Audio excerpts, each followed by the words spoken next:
Hi, everybody. Kimberly Madden here. I started, after the last video that I did, I started thinking about, maybe I should create a playlist or at least have a list or checklist on hand and start from the very beginning of what I did. Because in the first video, I was a little mixed matched and a little in make sure you have this beforehand and then make sure you have this after in my experience. So I figured that the best thing to do, since I haven't gotten my father's ashes yet, is to talk with you guys about what my father and I did. Now, not everything on this checklist we did do, but it just depends on your situation. And I actually created this checklist. I will make sure to put it in the attachments. I'll give you a link so that you can download it. But I'd like to talk about a death folder, in case of death folder. And if you're in the military, you might already do this. It's quite common in the military. And it also is great when you can just put all necessary documents. Like I mentioned before, I showed you that double binder that I had. But if you could get at least, I would recommend like a 3-inch binder, something simple as that. You can even use something 3-hole punch manila envelopes and just stick important papers there, and then use tabs. I'm old school. Then just use the old school tabs, the subject tabs, and place all the things in there. So let's talk about subject tabs. What kind of subject tabs would you need? Well, I'm going to read it from my checklist. So if I'm looking down, it's because I have my checklist here, which is a copy, like I said, will be below. So the estate planning documents, last will and testament. In that last will and testament, you're going to choose an executor and an alternate executor. Name guardians for minor children if applicable. List specific gifts to beneficiaries. Sign according to your state's legal requirements. And that often requires witnesses and things like that. My dad and I had that happen. We did that right at the I want to say Department of Wills. It's not even Department of Wills, but anyways, we did need to. I don't think that was mandatory, but I mentioned already in the previous video, if you haven't seen it already, I did mention that, we wanted it at the record of will. So we did it right then and there. Didn't even realize or think about that we needed witnesses, even though our document, his will, already had, it had been witnessed and testified already with a notary. This had to be also done. There was another sheet that we missed. They gave it to us. People were waiting in the waiting room and were kind enough to be witnesses. So that's how ours happened. Just know that, hopefully, in case there's a form extra, if you go to file it, that there are people around, or just be aware that you may need that.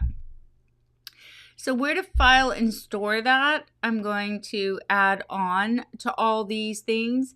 But for the sake of time, I'm going to just go ahead and leave that to the checklist, which you can find below. Very helpful areas to store everything.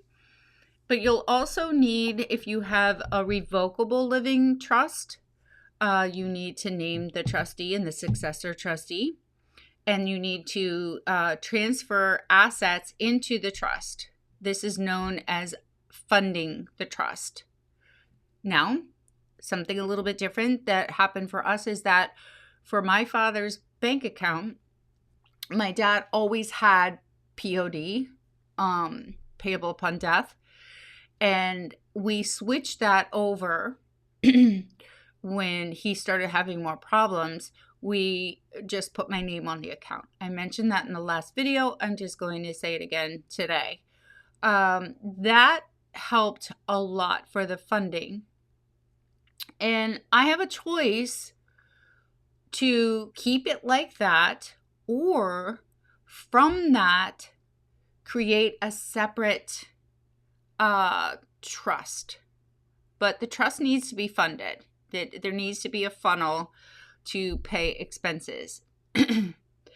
Certification or abstract of trust, if it's available in your state. And it's just an abbreviated document instead of the entire trust. We have the entire trust. And property documents, deeds. Now, I have had to look for all of that with my father's things. My dad saved everything all the way back to 1980. So if you can avoid that, great. If using a trust, review all the ownership, by the way. But then if using a trust, prepare, record a new deed transferring the property into the trust. We did do that. So when we were creating a trust, we created a revocable trust. There's many different kinds. I'm not an expert on that. I'm just going to tell you what we did and what happened from that. We did meet with a lawyer for that. And so that was Dad's choosing. So when you decide if you're going to be using a trust, what my dad and I did was we did a quitclaim deed. I did mention that prior. I'm just breaking things down as we go along the line here.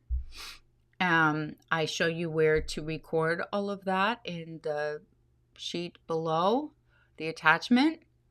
And then you want to have, your state may allow you to have beneficiary deeds. So you might want to check into that. Ours did not, at least not to my knowledge. And then you want to, I mentioned the deeds. If you're not choosing to do a quitclaim, just make sure they have TOD, so transfer on death. And that also may not be permitted in your state. That's why we did, instead of POD, and once we did a little more research, we decided, no, the best avenue for us, doesn't mean it is for everybody, is to just quitclaim the deeds and transfer it all. Now, financial accounts. Review every account if you can. Add or upgrade. Like I said, we did POD on all of those or have beneficiaries. So my father, for bank accounts, we did that. He had a Roth IRA, and he also had stocks and bonds.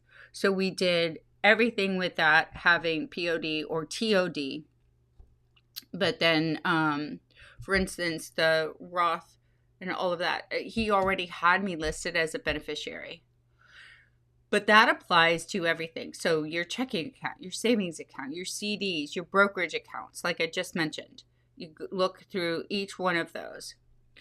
And then we had, for the most part, everything was already in somewhat of a financial institution. So it was already logged that way. So we met with my father's bank and we sat down and had everything drawn up, done. And you may want to, if you can, try to establish that. Now, there's retirement account. I mentioned my father with a Roth IRA. There's also 401ks, IRAs, Roth IRAs, pensions. Update beneficiaries. See and make sure if there's a beneficiary listed. Life insurance. Again, make sure there's a beneficiary listed or a contingent beneficiary. Then there's vehicle titles.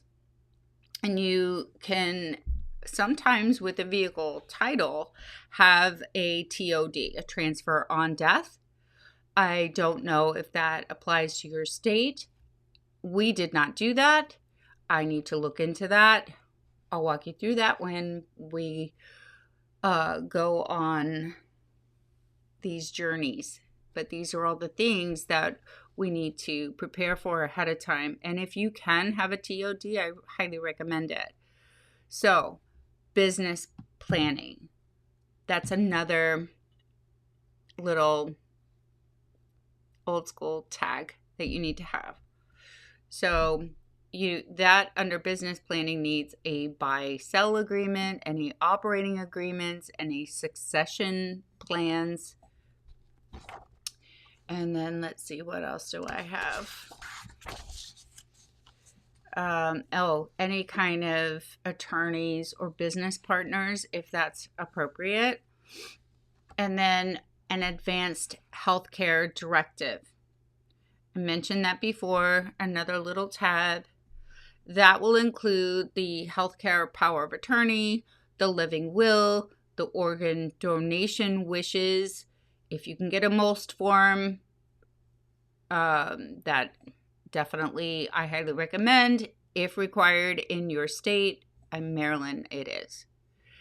So HIPAA authorization, another little tab if you want it, or you can easily put it into advanced healthcare directive.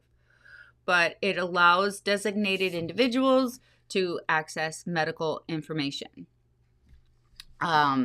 My father gave permission in front of the doctors and the hospitals, and he already had worked it out also in his healthcare directives for me to do that. I don't know if that needs to be separate for you guys, but you may want to go ahead and check into that and make sure. A digital estate plan.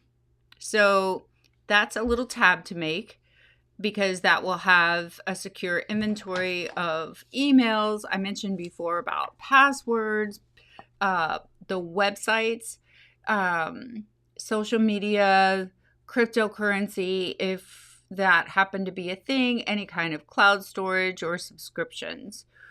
Then you want a tab for personal property, and that lists any kind of jewelry, firearms, artwork, family heirlooms, and collectibles. Now, we did do that, and we just kind of drew lines. And my father already had known from when my mother passed, and then he handed out things to family members. And then also there were certain things in the house that my children actually had really, really liked. So my father put that in there.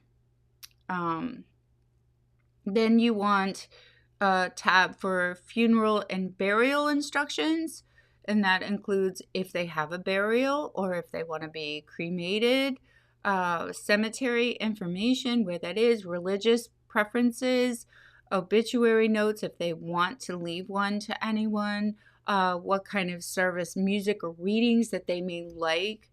It's not an easy conversation, but it's one that, at least I can say for me, on all occasions, were, this is what I want. These are my wishes. My father really struggled with that a little bit. Even now, I still have to look into a burial plot we're from Massachusetts, in Massachusetts, to see, because I do know that he purchased that for my family, his family on his side. So I need to check and see if my dad has a space there. He did not necessarily say that his wishes were to be there. He didn't say anything to me on that. So yeah, finding that out if you can. My dad twittered. He loves to fish, so he was like, "Feed me to the fishes, bring me to all the places I love." And he also twittered with wanting a military style, And so I'm looking into doing both. Uh, you'll find out later what happens. So anyways, just really good idea to find out, what was their favorite song and how do they want things to be. You'll find the conversation comes naturally. It wasn't ever forced. My husband that passed, he even chose his urn. My mother just wanted to go to everywhere she loved. And we did that. And my father, like I said, wants a little bit of both, but because he is going the cremation process, we can actually do that. So that's comforting to know if there's military. Okay, asset inventory. Another little, I don't even know what to call them, tab. Another tab. So this is where you want to maintain an updated list because everything always changes, whether it's investments, bank accounts, retirement accounts, insurance policies, business interests, vehicles. My dad bought a vehicle like 3 months ago. So all those things need to be added, whether it's a boat, an RV, a safe deposit box, a digital asset, any kind of precious metals or valuables or art. Try to update that every year. Professional contacts. This is also another tab to create, and you want to keep all these current. So the estate attorney, if you have one, financial advisor, accountant, CPA, insurance agent, banker, investment advisor, trustee, executor. I explain and I list it all down where you want to file all these. I hope you find this useful. So this is where we want to do another tab and the final tab, and it should be labeled Annual Estate Plan Review. So this is what you want to do in case there's a marriage or there's a divorce, and anyone in the family to include beneficiaries. After the birth or adoption of a child. Well, he's 2 months now. 2 months ago, my son had a son. So these are the kind of things. And gosh, last year my children were just in cranking out little babies. So blessed, very blessed. Anyways, after a death in the family, obviously if there's a beneficiary list and that person passes, you really do want to know who in the place. If it's not written in the will, maybe you want to change it, or you may want to add another person on, or just change the verbiage in the way that your will or estate planning is placed. Could be a monetary thing if there's a certain amount to go out and all of a sudden you have a new one added on or one less, those type of things. If you move to another state, the rules change. So you may want to figure out, how they need to have their information placed. After purchasing or selling real estate, that's definitely important. I have heard from other people. I have specifically one friend who explained to me, this just happened a few months ago. So her father went into the hospital and he was needing assistance. So he needed to have a full-time rehabilitation kind of facility. So they found the one that they really liked. He, in its place, he sold his house that he was in, paid for this rehabilitation place. I think it's like a renting, you pay monthly or whatever. But while he was there, he bought a condo in Florida. And I think he bought another car and he's just going to town. But either way, these are things all of a sudden that need to be changed. I have another friend who was her father was in the hospital, and then he went to a rehabilitation facility, but his wife with Alzheimer's wanted to stay home. So then that became an issue with home and finances and so on and so forth. So you may want to check into that. And they have a place, these friends I'm speaking of, her parents also have a home in Maine. So if you have two homes that you go back and forth in, I think you do want to have a copy, because if they pass in a different state, what's their requirement? I would look into that, because I don't really know, but it's worth checking into and looking into prior. And the other thing is, if there's any kind of changes in the assets, I've had friends whose parents have sold things, and that did change the assets, and especially for their will and who goes to what, because that did change dramatically for everyone. Kind of added a monkey wrench, but it did happen. And the other thing is just to make sure that you review and look over everything every year, and then also every 3 to 5 years, because finances change as well, especially if you're dealing in the stock market. Okay, so let's go back one last time. So you want a tab for last will and testament. You want a tab for the revocable living trust, if you have that. You want a tab for certification or abstract of trust, or you can just have it in estate planning documents if you'd like. Property documents, make a tab for that. And then, let's see, financial accounts, make a tab for that. Durable financial power of attorney, make a tab for that. Advanced healthcare directive, make a tab for that.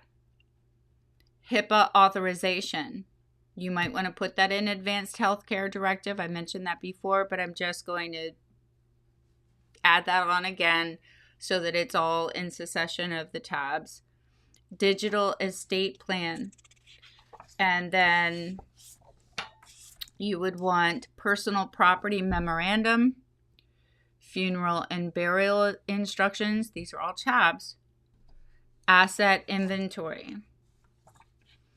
So once you make sure that you have all of those things, then you have your lovely binder. And what to put in all those things, for the in case of death folder, like I said, I am going to attach what I created. I hope this helps you. I certainly found it helpful to review over, like, did I do everything okay? And if I didn't, if there's mistakes, that hopefully you will learn from that. And that is my goal, because I know this is not easy. It's not something that we all plan or think will happen, or at the moment kind of go, oh gosh, did I get everything I need? At least that's where I felt in the very beginning. Did I get everything I need? So hopefully we got a chance to cover most of the bases. It's a good start, and I wish you all many blessings, and thank you for joining me today. Bye for now.